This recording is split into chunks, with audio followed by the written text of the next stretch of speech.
Hoje, aqui no Clube do Champanhe, nós vamos conversar com João Francisco Sobrinho. O João é ourives e vai mostrar como é o processo de fabricação de uma joia. É daqui a pouquinho aqui no Clube do Champanhe. Até já! Clube do Champanhe.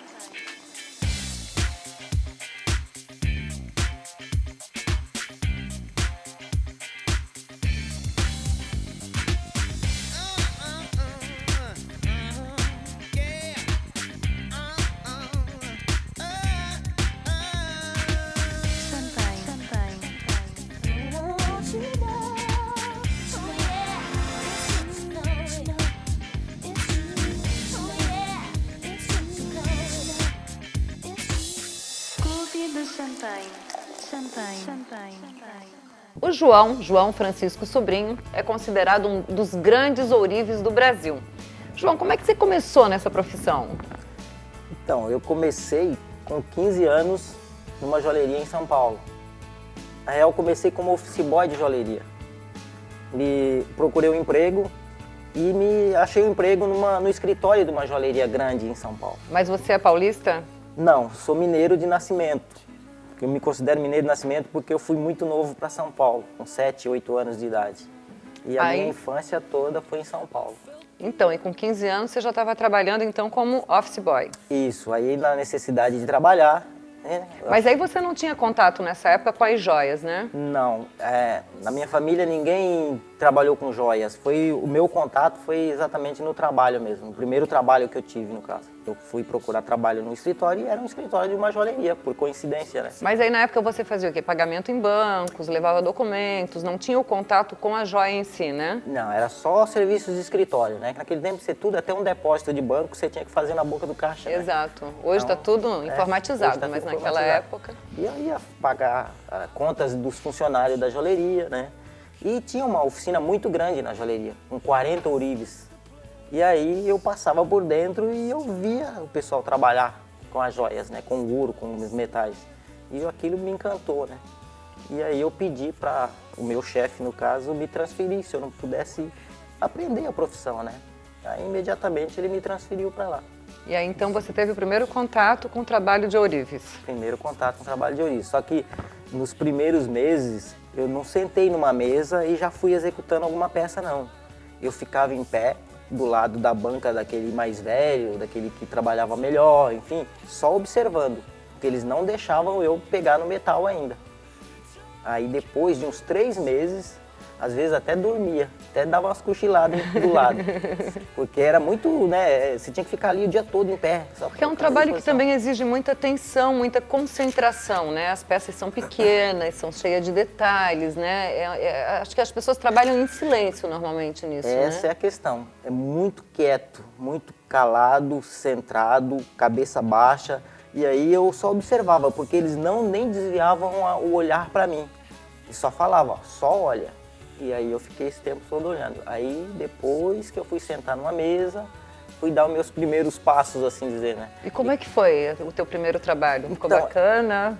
Não, né?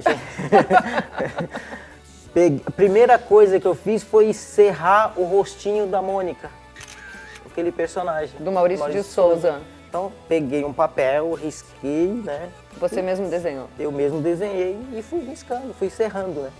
E aí saiu a minha primeira peça, que eu ainda guardo até hoje. Olha que bacana. E a peça seguinte foi qual? Não, aí você fica muito tempo num processo só, porque são vários processos, né?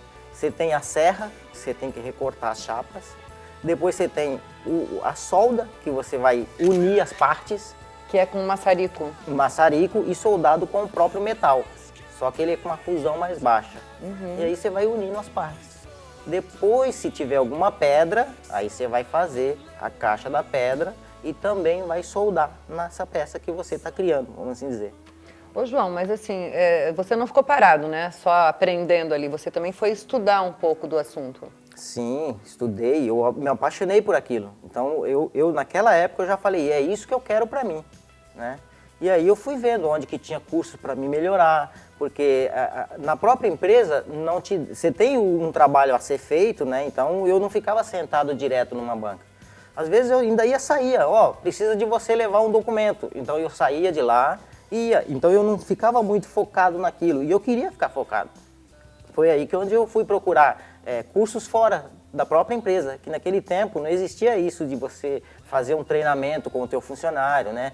Se você quisesse saber mais, você tinha que procurar fora.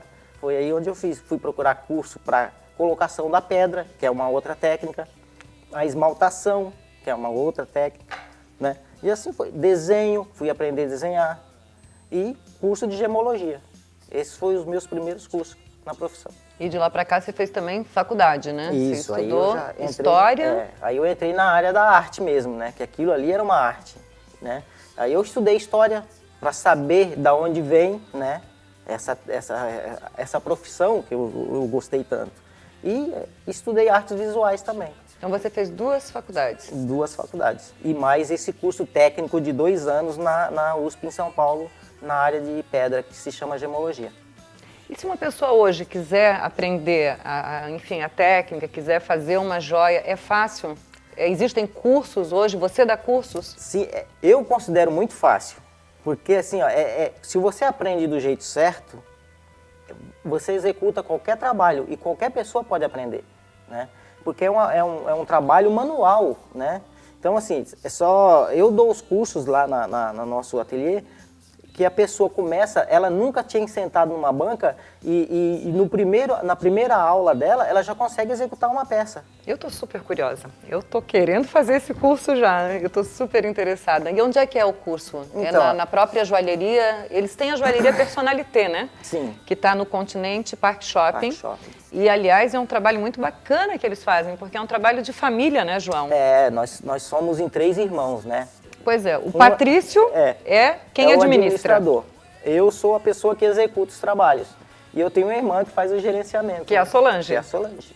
Bacana, todos ali unidos no mesmo espaço, né? E a nosso foco lá na loja é isso mesmo. É você sentar com uma pessoa que tem uma ideia de uma peça, de um sonho que executar, e a gente senta, conversa, a gente faz um esboço num desenho. É isso. Depois que ela falou, não, é isso que eu quero, aí a gente vai para a banca e vai executar o trabalho. Mas você cria também? A gente cria muitos aí. A maioria das peças expostas lá são criações próprias, né? A gente não tem nada de fora, tudo ele feito lá. No entanto, que se chama Personalité Ateliê de Joias. Mas se a pessoa vem com uma ideia, ela vem, eu quero um anel assim, com essas pedras, vocês fazem. Se a pessoa também tiver o ouro em casa, tiver as pedras em casa, ou quiser mudar uma joia antiga que ela tem, você também faz isso? Sim, muitas pessoas às vezes ganham um anel da mãe, da avó, ela não quer desfazer daquela peça. Às vezes ela quer manter a parte da frente, ela quer modernizar o aro. Então a gente faz isso, a gente desmonta o anel, conserva a parte que ela quer que fique ainda inteiro e cria toda uma outra roupagem para esse anel, né? Quando ela vê, ela se encanta de novo, não nem aparece, lógico, não vai parecer o mesmo anel, com mais... Né? Pois é, esse aqui, por exemplo, eu tô com joias fabricadas pelo João, foram criadas por você também, né? Sim. Esse anel aqui, maravilhoso. Quanto tempo você levou para fazer esse anel? Então, um anel desse é 8 a 12 horas para ser feito. Então, são 1 dia e meio, né? Mas já aconteceu de eu ficar trabalhando numa peça 35 dias. Depende o que, esse grau de dificuldade? É uma gargantilha que tem muita pedra, né? Pesa 120 gramas.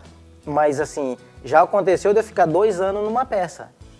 Porque você mexe 2 horas hoje, aí vai mexer depois, numa semana que vem, você mexe mais 3 horas, e assim foi.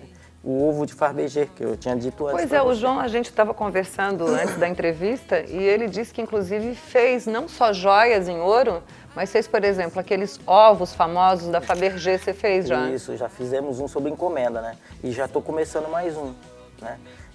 Mas a pessoa quer o ovo o quê? Para decorar em casa? Um ovo de ouro?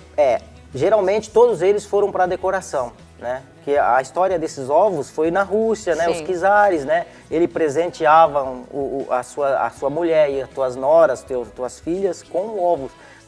Na real, ele fez um primeiro de experimentação. Só que o sucesso foi tão grande que esse ourives se chama Fabergé, que ele que criou o ovo pro Kizar e ele mostrou, é isso que você, E são que você famosos até hoje, né? hoje, Tem um valor eles só grande. sumiram devido à Revolução Russa, né? Sim, mas hoje ainda já voltaram, né? Existe hoje a Fabergé. Existe a Fabergé tocada pelos filhos, né? Mas, assim, hoje eu tenho notícia que um ovo Fabergé foi leiloado na casa Sotheby's por 18 milhões de dólares. Nossa, Devido ao valor histórico que ele teve. imagina. Né? Às vezes não tem tanto em material. Sim. Por mais caro que seja o material que está lá. Ele não chegaria a um valor desse. Sim. Mas historicamente ele chega a esse valor. E que tamanho era esse ovo Fabergé que você fez? Então, todos eles originalmente são 9 centímetros de tamanho do ovo. Agora, existe um pedestal. Sim, Né, a base, né? Onde ele é colocado. E aí ele chega a 15 centímetros, né? E aí todo o adorno em volta, o enfeite, enfim. E esse ovo que você fez, ele era adornado com pedras? Todo cravejado com safiras e diamante, e no topo dele tinha um diamante de 4 quilates. Nossa, mas eu tô curiosa. Quem que fez uma encomenda dessa? Foi um italiano que era ligado à Ferrari na Itália, né? E na época que eu fiz essa peça, eu não era próprio, eu não tinha um ateliê próprio. Eu era funcionário de uma joalheria.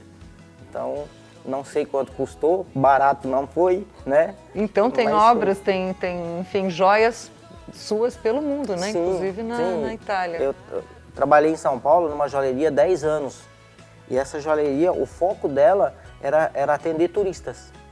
No entanto, que um vendedor de uma joalheria dessas, ele tinha a obrigação de falar 6 idiomas no mínimo, né?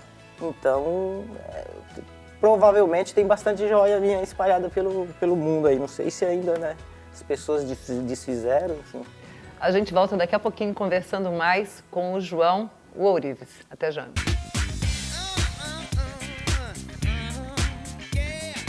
No primeiro bloco, eu estava conversando com o João Ourives sobre os ovos Fabergé. O João, inclusive, teve uma encomenda de um italiano para fazer um ovo todo de ouro, cravejado de brilhantes, de diamantes. E esse ovo, inclusive, foi destaque, foi o foco do filme 11 Homens e um Segredo, com George Clooney, não é isso, João?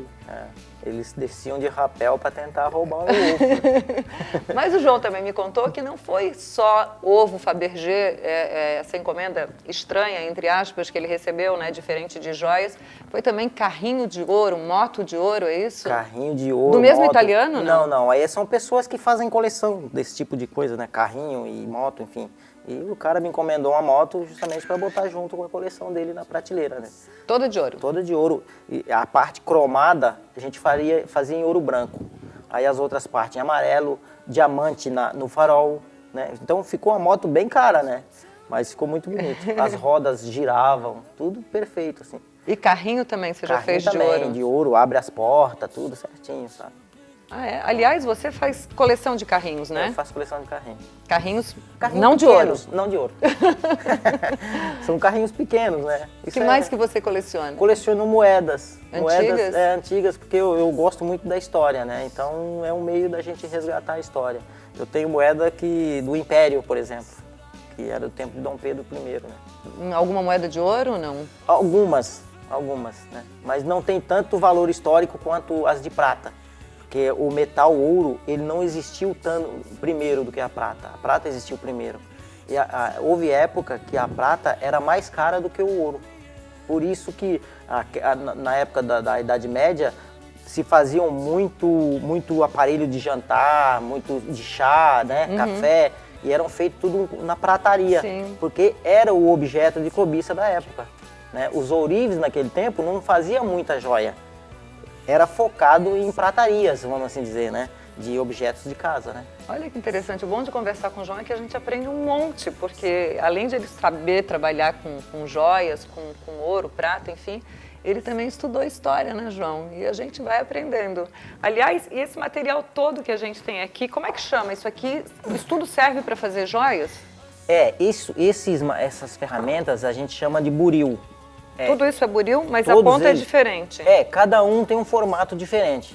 É como se fosse o formão do marceneiro. Ele vai fazer um entalhe numa madeira, ele usa tipos diferentes de formão.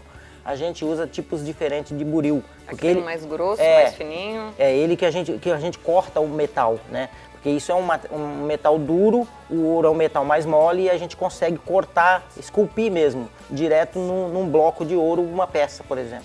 Você estava falando no primeiro bloco, que a gente mudou de assunto depois, sobre cursos, né? Vocês Sim. dão cursos, os cursos são na joalheria, na Personalité? Não, a gente tem uma base, né, lá no centro De Florianópolis. Que todo o estúdio de criação, né, de execução dos trabalhos é feito nesse local, né, que é uma oficina montada mesmo, né, para esse tipo de coisa.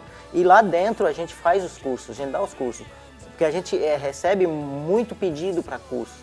A maioria das pessoas que entram na joalheria tem essa curiosidade de saber. Às vezes as pessoas até querem ver como que é feito, simplesmente ver. Ou me traz uma peça e quer que eu remodelo. Então ele quer acompanhar o trabalho. Então a gente chama, a gente mostra a cozinha, como dizem os donos de restaurante. Eu sou o joalheiro, então eu mostro a oficina. E aí eles vão lá para dentro, eles ficam lá vendo a gente trabalhar. Acompanhando o trabalho. A peça, né? Ô João, mas e quanto tempo uma pessoa leva para aprender a fazer uma joia, um anel? Então, para chegar profissionalmente, 4 anos. Dando todo, executando. Agora, para saber o básico e você buscar aprender, né? Porque às vezes as pessoas encaram isso como um hobby, tá? Às vezes tem uma primeira profissão e quer uma segunda É o meu profissão. caso, eu quero ter isso como hobby. Então eu vou fazer um curso de quanto tempo com você? Então você faz um curso de 6 meses, não exatamente 6 meses Não é direto. todo dia, assim, não. Os meus cursos lá são sábados. Tá. Né? Porque a maioria das pessoas trabalham, enfim. E aí eu dou o sábado, 7 sábados seguidos é um primeiro módulo básico para quem nunca sentou numa banca. E com isso eu já consigo, por exemplo, fazer um anel, uma aliança, alguma coisa assim? A meta que nós temos e estipulamos é que essas 7 sábados a gente faça uma peça por dia. Então você sai com 7 peças. Nossa, adorei! Então tem pessoas que são mais, né, ágil. Então eles conseguem fazer até 8, 10 peças. Olha, né? E que material que eu vou precisar? Eu tenho que comprar, por exemplo, um maçarico ou não? Não. Lá você tem toda uma estrutura, né? Tem uma mesa pronta que você senta, você vai conhecer as ferramentas, que é o primeiro passo. E né? quais são as ferramentas? Além desses, como é que chama essas peças? Então, que isso você é falou? buril. Buril. Além do buril, do maçarico, o que mais que eu vou Aí usar? você tem a lima, você tem a serra, né? O próprio maçarico, ele tem vários tipos de maçarico, né? E a lima formar, né? Que você tem que lixar direitinho. Você vai dar o polimento, o acabamento, tudo isso, né? Com rodas de feltro, tudo certinho, polido. Tá, e se eu quisesse montar isso em casa, eu teria que comprar basicamente o quê? Você teria que comprar uma mesa, que é uma mesa específica. Uma mesa pequenininha, É, né? uma mesa de 1 metro De madeira. de madeira, né?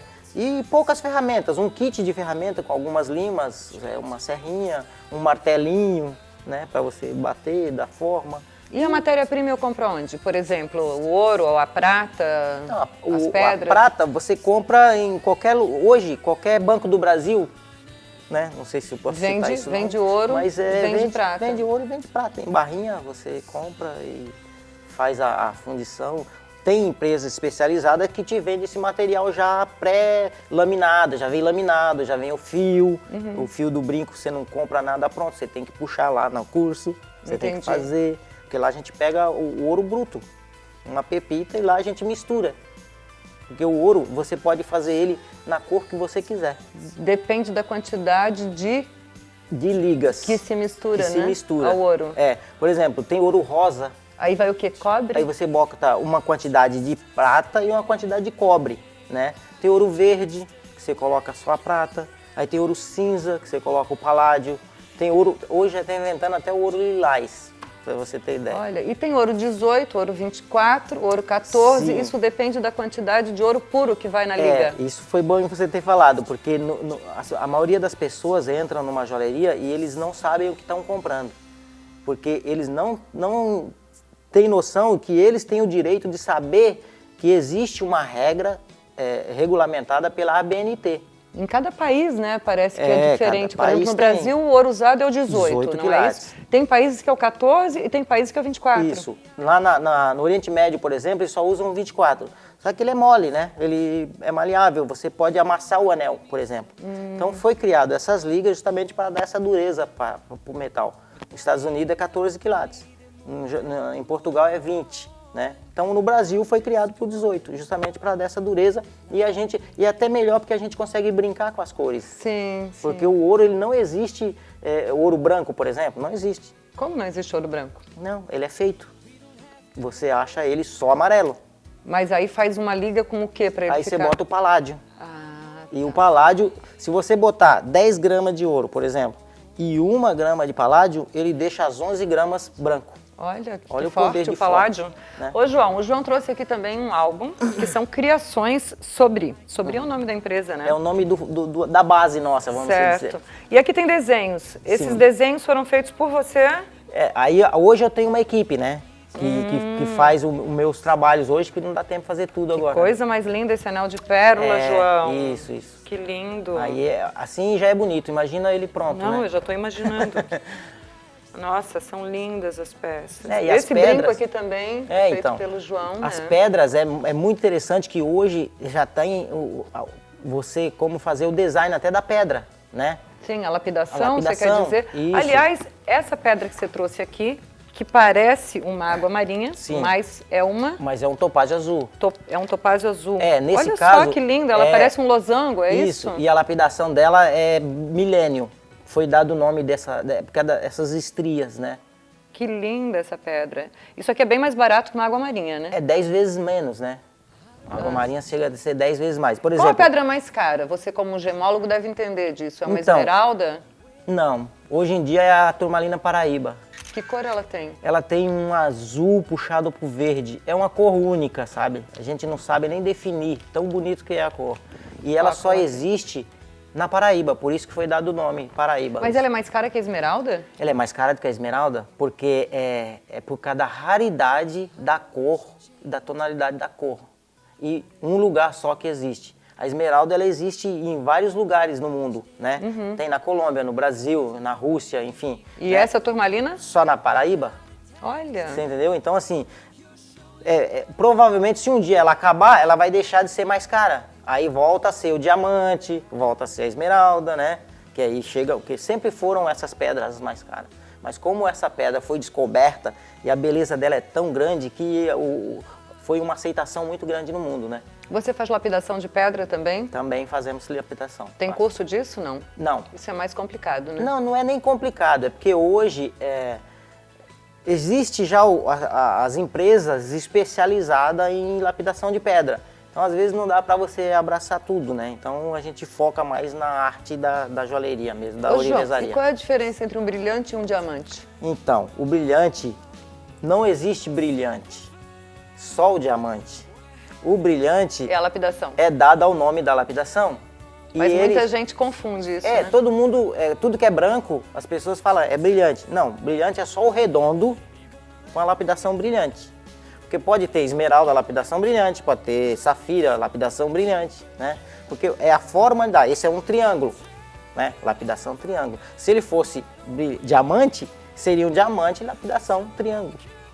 Ô, João, qual a joia mais bonita que você curtiu fazer? Foi o quê? Um anel, um colar? Não, foi uma gargantilha que eu ainda tenho foto dela. Foi feita por um japonês, né? Um japonês que me encomendou lá em São Paulo também, nessa joalheria. Foi essa peça que eu fiquei 35 dias fazendo. Ela tinha 300 quilates de diamante e 30 quilates só numa pedra de esmeralda ela tinha. Nossa! Então foi 35 dias para fazer. Ô, João, e se alguém quiser encomendar uma joia com você, como é que ela faz? Então, a gente está com a loja lá no Continente Park, né? Que a gente está sempre lá, né? E aí sim a gente discute, vê o que as pessoas querem. Bem que podia surgir mais um japonês desse, né? Encomendando uma joia Pois dessa. é, né? A gente torce para que essas pessoas cada vez mais gostem das joias, porque isso ela passa de geração para geração, né? Olha, Quem do jeito não que você tem? trabalha, suas peças são lindas, com certeza. Não é difícil aparecer mais um japonês na sua vida, viu? Parabéns pelo teu trabalho, viu, Muito João? obrigado. Vamos fazer um brinde? Vamos fazer um brinde. Parabéns, João. Obrigada pela tua Obrigado. presença aqui no Clube Eu do que Champanhe. agradeço. O mais importante, gente, é a honestidade. Trabalhar com pedras, com joias, exige isso, né, Isso João? é muito importante, né? Porque isso é um trabalho que não é feito uma vez só. Ela sempre, a pessoa que vai lá, ela volta. Volta e Isso, recomenda. E recomenda. Isso é o mais interessante. É isso aí. Gente, o Clube do Champanhe hoje fica por aqui. Eu estou usando roupas da Ninevi e joias da Personalité no Continente Park Shopping. Beijo, até semana que vem. Clube do Champanhe.